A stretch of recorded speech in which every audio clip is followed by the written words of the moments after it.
میری شادی انجان لوگوں میں ہوئی تھی۔ میرا شوہر ایک بہت ہی خوبصورت انسان تھا۔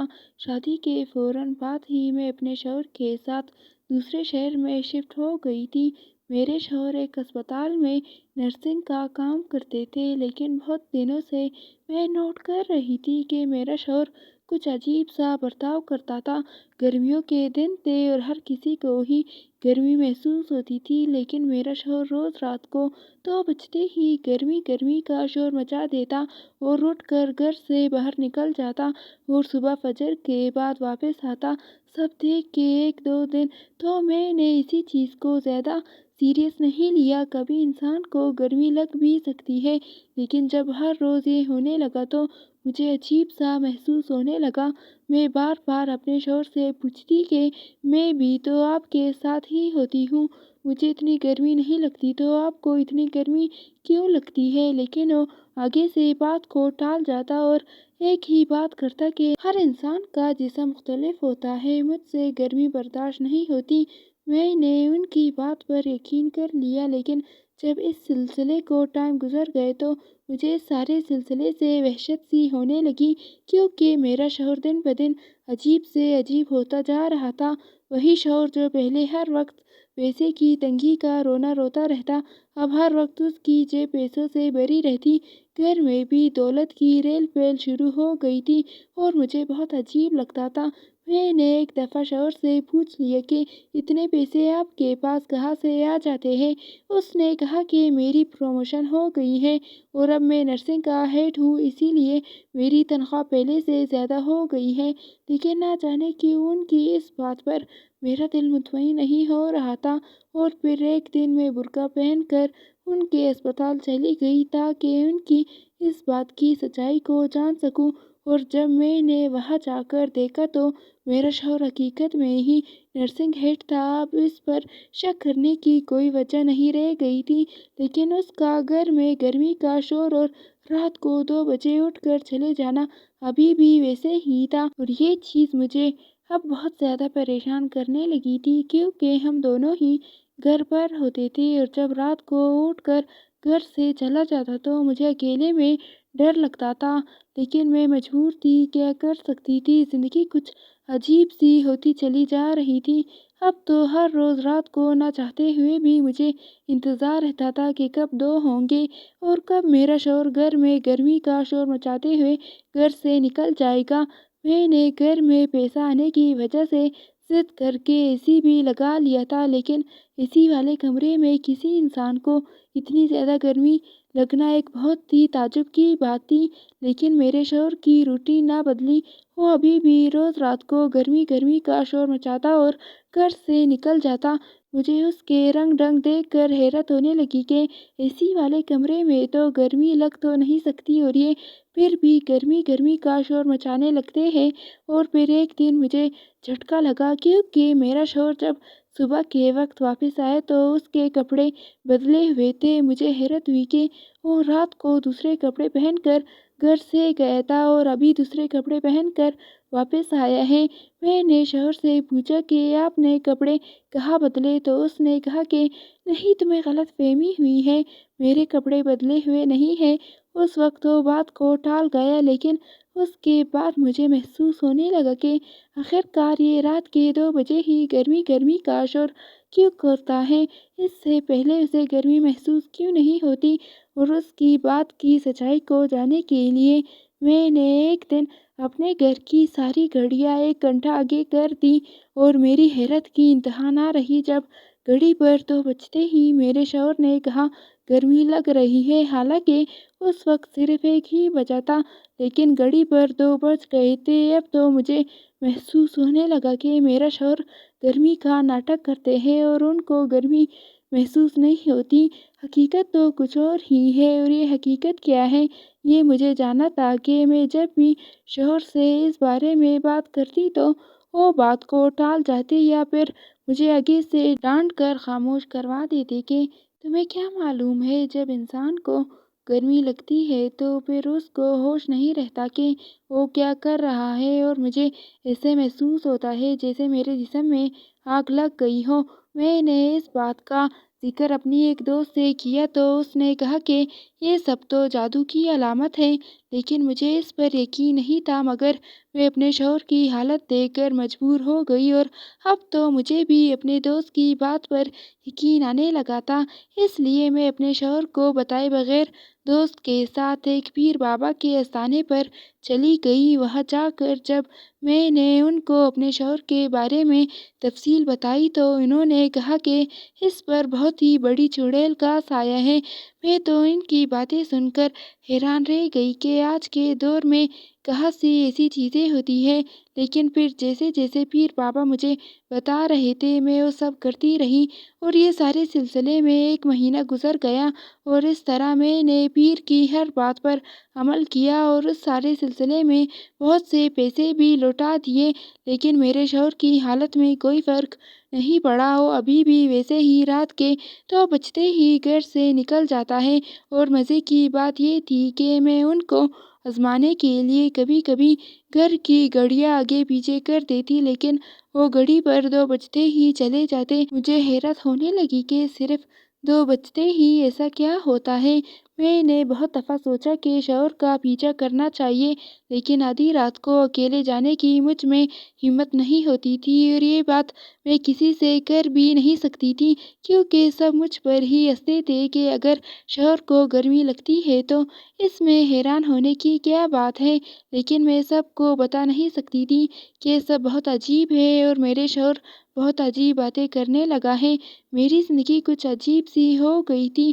مجھے حیرت ہوتی کہ میں سارا دن گھر میں اکیلی ہوتی ہوں اور وہ جاب سے آنے کے بعد رات کو ہمیشہ چلے جاتے ہیں۔ ان کو تو پرواہ ہی نہیں تھی کہ ان کے گھر میں ان کی کوئی بیوی بھی ہے۔ مجھے تو پہلے ہی جادو ٹونے پر یقین نہیں تھا، لیکن اب اتنے پیسے پیر بابا پر لٹانے کے بعد بھی جب کوئی فرق نہیں پڑا تو میں نے تعویذ اور دوسری چیزیں جو کہ پیر دیتے تھے وہ سب چھوڑ دیا، لیکن میری دوست مجھے مسلسل ڈراتی رہتی اور میں اس ڈر کی وجہ سے بہت سے پیروں فقیروں کے پاس گئی، لیکن لاکھوں روپے لوٹانے کے بعد بھی میرے شوہر کا مسئلہ حل نہیں ہوا۔ آخر کار میری ہمت جواب دے گئی اور میں نے سوچ لیا کہ آج کچھ بھی ہو جائے میں رات کو ضرور اپنے شوہر کا پیچھا کروں گی اور دیکھوں گی کہ وہ کہاں جاتے ہیں۔ میں نے رات ہی اپنا عبایا نکال کر رکھ دیا اور جیسے ہی 2 بجے میرا شوہر گھر سے نکلا میں نے فوراً سے عبایا پہنا تاکہ وہ مجھے پہچان نہ سکے اور ان کا پیچھا شروع کر دیا۔ یہ دیکھ کر میری حیرت کی انتہا نہ رہی کہ میرے شوہر کا رخ اپنے اسپتال کی طرف تھا جہاں پر وہ کام کرتے تھے۔ مجھے حیرت ہوئی کہ وہ اتنی رات کو اسپتال کیوں جا رہے ہیں، لیکن میں نے خاموشی سے ان کا پیچھا جاری رکھا اور چھپتے چھپاتے ان کے پیچھے اسپتال میں بھی داخل ہو گئی، لیکن وہاں جا کر جو میں نے دیکھا ہے اس نے مجھے شدید حیرت میں مبتلا کر دیا۔ مجھ میں اب اتنی بھی بہادری نہیں تھی کہ میں ان کو جا کر رنگے ہاتھوں پکڑ لیتی تھی۔ میں نے آدھی رات کو اٹھ کر ان کا پیچھا کیا، لیکن اس سے زیادہ مجھ میں ہمت نہیں تھی۔ میں فوراً گھر واپس چلی گئی، لیکن اب مجھے اس راز کی جستجو لگ گئی تھی، لیکن مجھے بالکل سمجھ نہیں آ رہی تھی کہ میں کس سے مدد مانگوں اور کون میری مدد کرے گا۔ آخر کار میں نے اپنی دوست سے مشورہ مانگا اور میری دوست نے کہا کہ یہ کام کسی بھی عورت یا لڑکی کا نہیں ہے، کوئی بھی لڑکی اتنی دلیر نہیں ہو سکتی، تمہیں کسی مرد سے بات کرنی ہوگی۔ لیکن اب کسی مرد پر کیسے یقین کر لیتی یا کوئی مرد میری بات کا کیسے یقین کر لیتا؟ یہ معاملہ تو الجھتا ہی جا رہا تھا، لیکن اس سارے سلسلے میں مجھے تو یقین ہو گیا کہ میرے شوہر پہ جادو کا کوئی اثر نہیں ہے۔ اب میں نے سوچا کہ یہ کوئی بیماری ہے۔ میں نے سوچا کہ سب سے پہلے میڈیکل سائنس میں اس کے بارے میں معلوم کرنا چاہیے۔ راز تو بعد میں بھی معلوم کیا جا سکتا ہے، لیکن اتنی گرمی لگنے کی وجہ سے معلوم کرنی چاہیے۔ اس لیے میں نے ان کے اسپتال کے ایک ڈاکٹر سے رابطہ کیا اور ان کو اعتماد میں لے کر ساری بات بتائی اور درخواست کی کہ میرا نام کہیں بھی سامنے نہیں آنا چاہیے۔ اس بیماری کا کوئی علاج ہے تو مجھے بتا دے، لیکن ڈاکٹر نے جو کہا اس نے مجھے حیرت زدہ کر دیا۔ اس نے مجھے بتایا کہ آج تک میڈیکل سائنس میں اس طرح کی کوئی بیماری سامنے آئی ہی نہیں جس میں مخصوص وقت میں گرمی محسوس ہو رہی ہو۔ کچھ بیماریوں میں مریض کو باقی لوگوں سے زیادہ گرمی محسوس ہوتی ہے، لیکن ایسا کبھی نہیں ہوا کہ مریض کو کسی مخصوص وقت میں گرمی محسوس ہو۔ ایسے انسان کو ہر وقت ہی گرمی محسوس ہوتی رہتی ہے، اور جو تمہارے شوہر کو صرف ایک مخصوص وقت میں گرمی محسوس ہوتی ہے، یہ کوئی بیماری نہیں ہے۔ اب میں اور زیادہ پریشان ہو گئی، کیونکہ میری دوست جو جادو ٹونوں پر بہت یقین رکھتی تھی، اس نے میرے انکار کرنے کے باوجود بھی اس نے مختلف عالموں سے رابطہ کیا، اور ایک عامل جو کہ حقیقت میں ولی اللہ تھا، انہوں نے صاف لفظوں میں بتا دیا کہ اس بندے پر کوئی جادو نہیں ہے، نہ ہی کسی چیز کا سایہ، کچھ بھی نہیں ہے۔ جب ان کے اوپر کوئی سایہ نہیں تھا، جب ان کو کوئی بیماری نہیں تھی، تو پھر میرے شوہر کو اتنی گرمی کیوں محسوس ہوتی تھی؟ اور پھر جو کچھ میں اسپتال میں دیکھ کر آئی تھی، اس نے مجھے حیرت زدہ کر دیا تھا، اور یہ بات کسی کو بتا بھی نہیں سکتی تھی۔ ایک دن میں نے سوچ لیا کہ کچھ بھی ہو، میں اپنے شوہر کا راز ضرور معلوم کرنا چاہوں گی، لیکن مجھے کسی مرد کا سہارا چاہیے تھا۔ اس لیے میں نے اپنے چھوٹے بھائی کو اعتماد میں لے کر ساری بات بتا دی۔ اس نے جب یہ سنا تو بہت حیران ہوا اور پریشان بھی کہ پہلے تم نے یہ بات کیوں نہیں بتائی۔ میرا بھائی اس دن احاطے میں داخل ہوتے ہی میرے بھائی نے کہا کہ تم یہیں رک جاؤ، لیکن میں نے کہا کہ آج مجھے بھی یہاں سے آپ کے ساتھ جانا ہے اور اپنے شوہر کو اپنی آنکھوں سے دیکھنا ہے۔ میرا شوہر سب سے چھپتے چھپاتے اسپتال کے سرد خانے کی طرف بڑھا، اور یہی وہ چیز تھی جس نے مجھے اس دن حیران کیا تھا۔ میرے شوہر نے مجھے اس دن حیران کیا تھا۔ میرا شوہر مردہ خانے میں کیا کر رہا ہے، اور مجھ میں ہمت نہیں تھی کہ میں اس کے پیچھے مردہ خانے میں داخل ہو جاؤں۔ اس لیے مجھے مجبوراً اپنے بھائی کو بلانا پڑا، اور اب مجھے یہ معلوم کرنا تھا کہ میرا شوہر مردہ خانے میں کیا کرتا ہے۔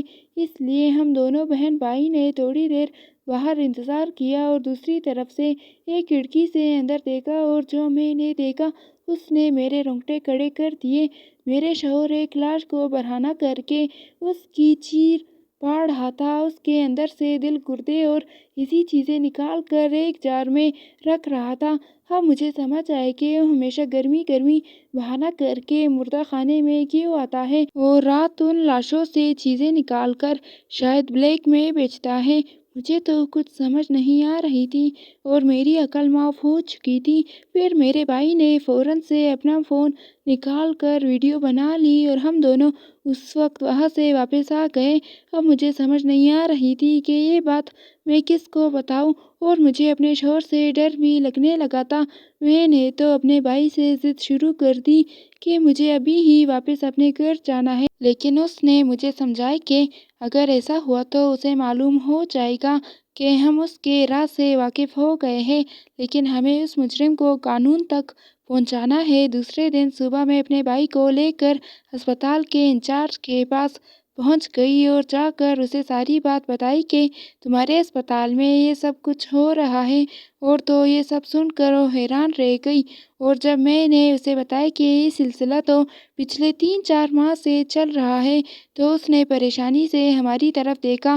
میرے بھائی نے وہ ویڈیو بھی اس کو دکھائی، اور میں نے اس کو بتایا کہ میرا شوہر روز رات کو 2 بجے گھر سے نکلتا ہے اور صبح 7 بجے واپس آتا ہے۔ اس نے بتایا کہ 2 بجے ڈیوٹی کا وقت ہوتا ہے، اس لیے مردہ خانے کے آس پاس کوئی نہیں ہوتا، اور 7 بجے ڈیوٹی چینج ہونے کا وقت ہوتا ہے، اس لیے اس وقت بھی وہاں پر کوئی نہیں ہوتا، اور وہ ہمیشہ اسی وقت آتا ہے اور جاتا ہے جب وہاں کوئی نہیں ہوتا۔